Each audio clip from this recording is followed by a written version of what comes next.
Ingat kisah seorang salaf dulu yang saya sampaikan.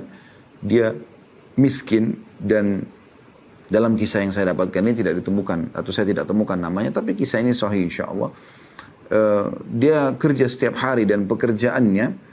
Ya, apa yang dia dapatkan hari itulah yang digunakan untuk memenuhi kebutuhan dia dengan istri juga anak-anaknya. Satu hari beliau pulang ke rumah dan tidak menemukan ya, pendapatan. Tidak ada pekerjaan hari itu karena kerjaannya harian. Nah, tidak menetap. Gitu. Dan zaman dulu tidak kayak sekarang. Di zaman sekarang di malam hari orang masih bisa beraktivitas karena ada penerangan, ada lampu, ada cahaya. Zaman dulu orang kalau sudah tiba mau maghrib saja itu semua toko sudah pada tutup. Orang sudah berkurang sekali aktivitasnya. Dan kebanyakan orang zaman dulu selepas Isya mereka sudah tidur. Ya. Dan memang itu yang disampaikan oleh Nabi atau dari sikap Nabi SAW, beliau ya tidak suka tidur sebelum Isya, maksudnya habis maghrib, dan beliau tidak suka berbicara kecuali hal yang penting selepas Isya. Beliau beristirahat. Memang sudah seperti itu kondisinya pada saat itu. Intinya dia pulang jelang maghrib ke rumahnya dan dia bilang sama istrinya, hari ini kita tidak punya apa-apa sama sekali.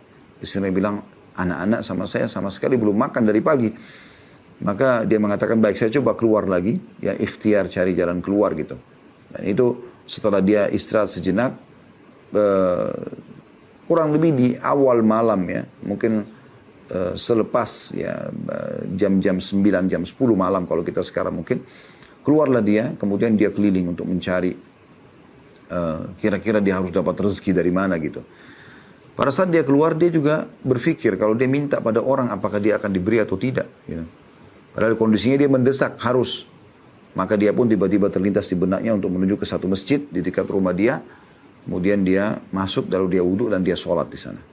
Sepanjang malam dia berdoa kepada Allah Subhanahu Wa Taala, memohon agar Allah Subhanahu Wa Taala tidak pulangkan dia ke rumah kecuali dia sudah membawa rezeki. Bagaimana Allah alam? Pada saat itu orang semua pada tidur gitu. Selepas Isya orang sudah tidur. Sampai kejadian yang terjadi dalam kisah ini dikatakan penguasa di wilayah itu di malam itu gelisah, nggak bisa tidur dengan hikmah Allah SWT. Dan dia telah bermimpi menghadapi kematian, maka dia ketakutan sekali. Dia ingin bersedekah malam itu. Maka dia pun mengambil harta terbaiknya, satu kantong berisikan dinar-dinar emas, lalu kemudian dia keluar, lalu dia menunggangi kuda tanpa ada pengawal. Dia mengatakan, ya Allah, sesungguhnya ya saya akan keluar sekarang untuk bersedekah karenamu, ya, tanpa membawa pengawal juga supaya betul-betul ikhlas karenamu ya Allah. Maka aku pun tidak akan memegang tali kekangan kudaku ini, aku biarkan akan jalan, tolong tunjukkan kepada orang yang paling tepat. Subhanallah, kuda orang ini datang ke masjid di mana tadi ada orang miskin itu. Mampir di situ, berhenti, dan dia kaget, kenapa kuda ini berhenti di masjid? Lalu dia pun bersangka baik dengan Tuhannya Allah, dia turun dari tempat itu, dia masuk ke dalam masjid, karena gelap pada masa itu orang menggunakan obor ya. Dan obornya dipadamkan biasa kalau selepas sholat Isya. Atau kebanyakan juga menggunakan sumbu yang pakai minyak zaitun. Maka dia pun masuk ke dalam masjid dan tidak gelap, tidak terlihat orang-orang, tapi ada terdengar suara karena hening sekali pada saat itu. Dia pun mendekat ke suara itu, ternyata orang soleh ini yang miskin sedang berdoa kepada Allah. Dia dengarkan, ya Allah, sungguhnya Engkau tahu kalau aku dan keluarga aku belum makan hari ini, ya. Berikanlah rezeki buat istri dan anak-anakku. Jangan Engkau buat aku pulang ke rumah kecuali Engkau sudah memberikan kami rezeki.